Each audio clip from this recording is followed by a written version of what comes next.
So what we're doing here is we're going to start with a wet coat of cocoa. I'm just using my lunar blender to get in here and do this. Apply this wet coat all the way along, and this is on his leg.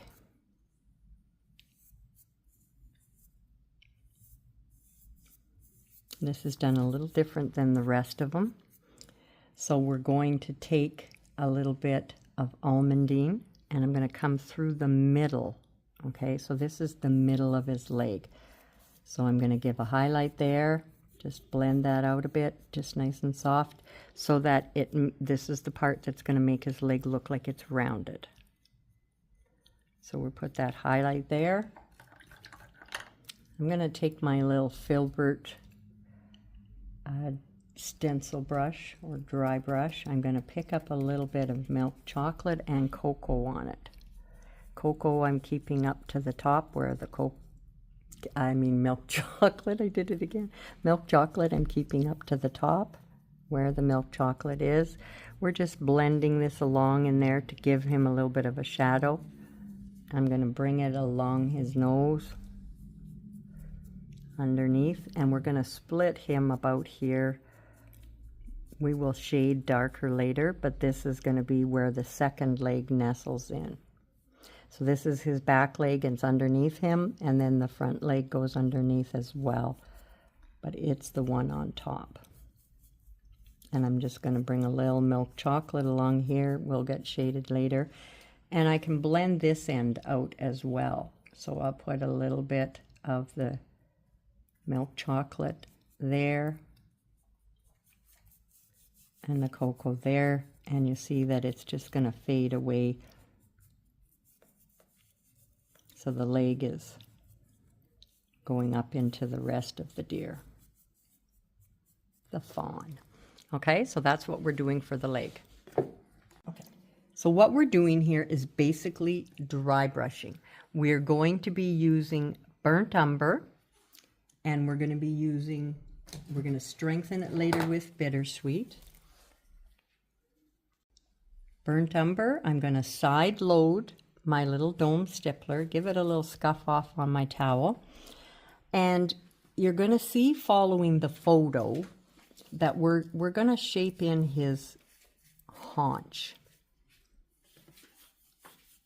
So, and I'm doing this with dry brush. Side of the brush, scuff it off, only once or twice on the towel. I'm not doing my normal dry brush. I'm just scuffing it inwards. And so I am creating, so if I'll put my photo here, this is where I'm working right now. I'm going to create this haunch, and then I'm going to create this part in the back where I call it his racing stripe. But this may help better to follow the haunch first. And I just want to scuff it out into there.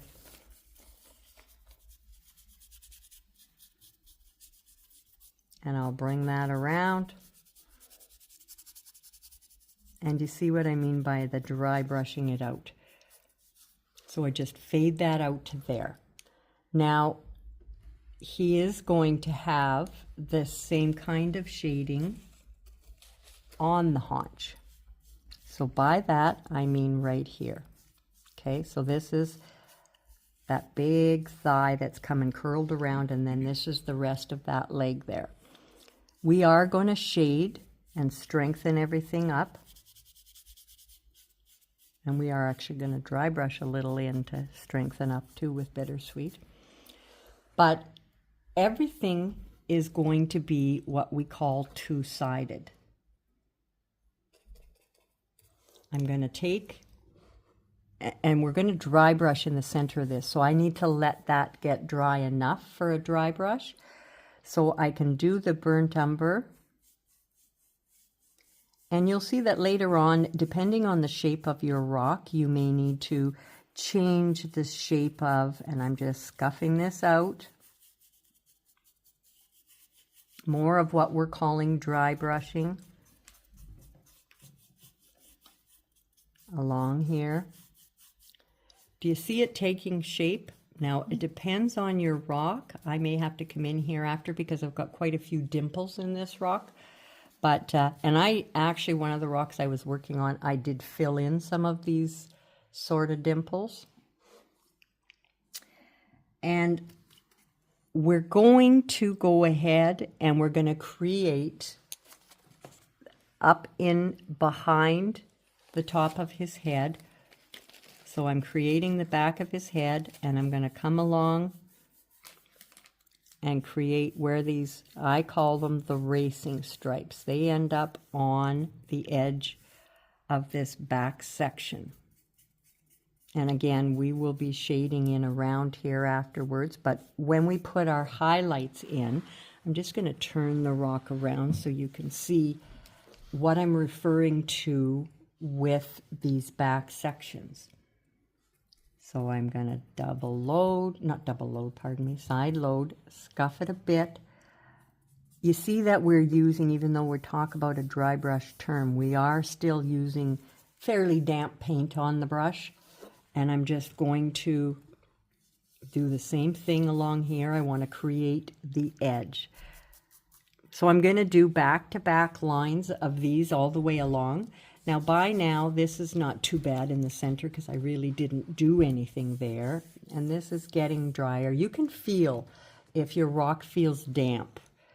So now I'm going to take burnt sienna, scuff it off on my towel, and I'm just going to dry brush burnt sienna.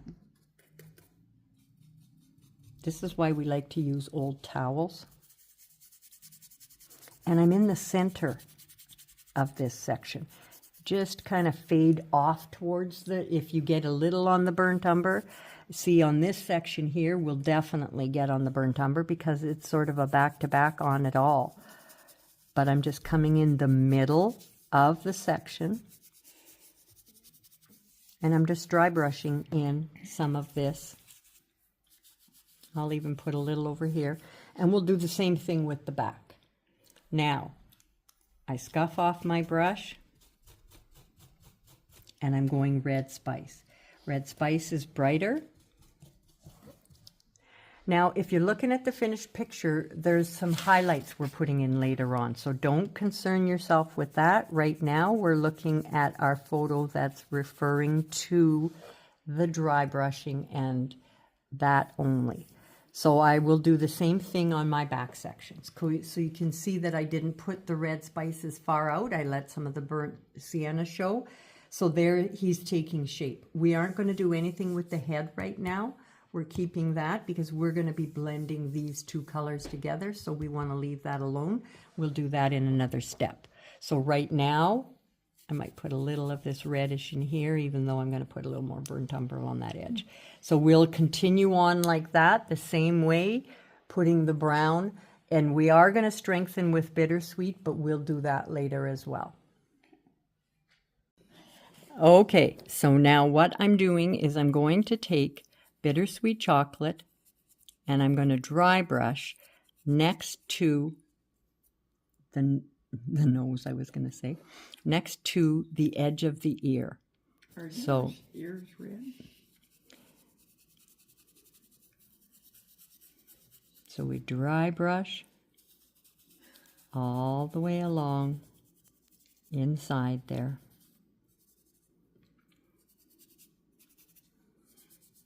Leaving it like so. All right, that's your mission. I'm going to take black brown. I'm using my 3/8. Now it depends again on the size of yours. And I'm just going to come along and I'm going to shade just loosely inside the ear with black brown. Now black brown is our mix that we make. Listed in our notes. So we're just going to strengthen up around there. Once we're done, you're going to see that we're going to be doing some strengthening around the edge in a few places, but we're going to be adding the light, soft, fuzzy fur that kind of overlaps inside the ear. So right now we're going to shade that with our black brown. I'm going to use my 3/8 lunar blender, and we're going to dry brush khaki tan along the outer edge of the ear, and you're just going to kind of work it in a little bit so it's not perfectly straight. Do you see how it's going to give the illusion that the ear kind of bends a little bit? So we'll come along there, and that's with khaki tan. A little stronger down the back side. So that's not too bad. And you can do a little bit on this edge of this ear here, the raw umber part to the ear. You can just dry brush a little on there as well. I'm just dipping my lunar blender, my 1/8, into almondine and warm white. And I'm just going to come along and I'm going to add little spots. Yeah. And what I want you to see is these ones along the back of the neck. They kind of come almost like, I called them his racing stripes. The shape of the body. Yeah, these ones come down his back, and they, or her, whoever we've got here, I don't know. I don't know if there's a way to know. I think a little more white. There. I like the white a bit brighter.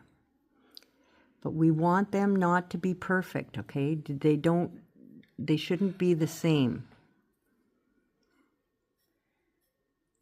And if I do want to hide my chalk lines that I've got through here, there is shading that's going to come along after on some of this stuff.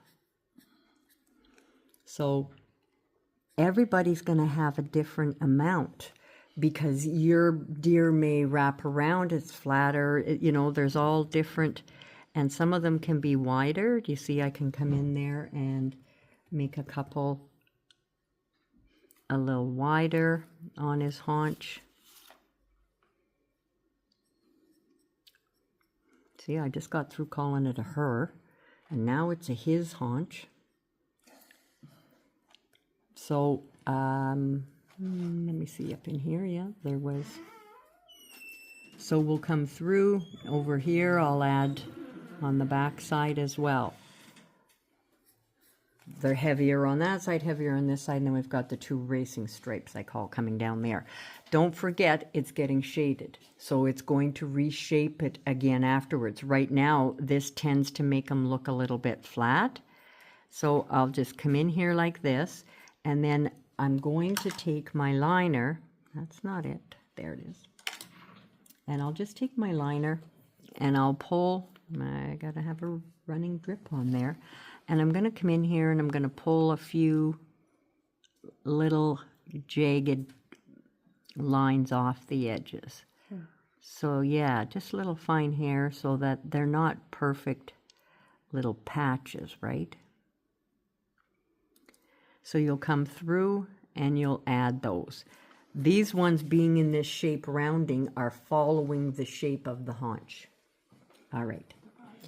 So that's our mission.